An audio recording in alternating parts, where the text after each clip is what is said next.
berita sepak bola hukum dan kriminal. Budaya wisata kuliner bisnis Jatim mencatat. Foto video indeks etika hukum dan kriminal. Diduga korupsi, Ketua Yayasan Keksek di Lamongan dijebloskan Bui.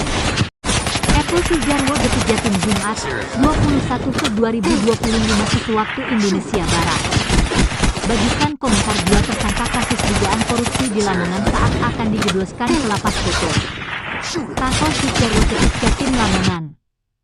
Kejari Lamongan menjebloskan dua tersangka korupsi ke lapas.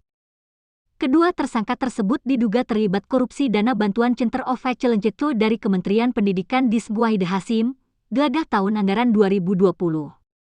Dua tersangka tersebut adalah A yang adalah Ketua Yayasan Smeng Wahid Hasim dan Am Kepala Sekolah.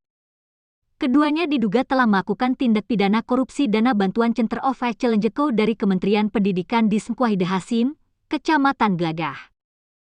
Keduanya disangkakan terlibat dalam tindak pidana korupsi dana bantuan yang dialokasikan untuk pembangunan fasilitas Wahid Hasim, kata Kasipidsus Kejari Lamongan, Anton Wahyudi kepada wartawan.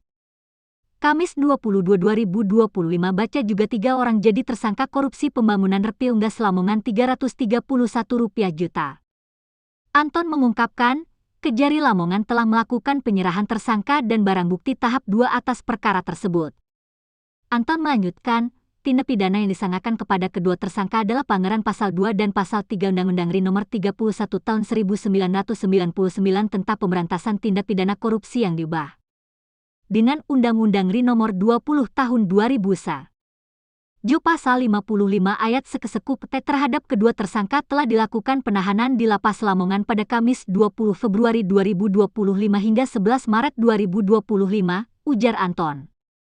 Menurut Anton, penahanan dilakukan dengan alasan bahwa tersangka dikhawatirkan akan melarikan diri, mengulangi perbuatannya, atau merusak barang bukti. Selain itu, tandas Anton, perbuatan tersangka diancam dengan pidana 55 tahun atau lebih Pasal 21 ayat 4 huruf A KUHP. Dalam kasus ini, kata Anton, pihak Kejari Lamongan telah mengamankan barang bukti sebanyak 33 berupa dokumen, laptop dan uang sebesar Rp238 juta lebih yang disita.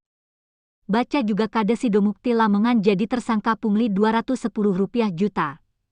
Total kerugian negara akibat dugaan korupsi sebesar Rp238,21 4,491.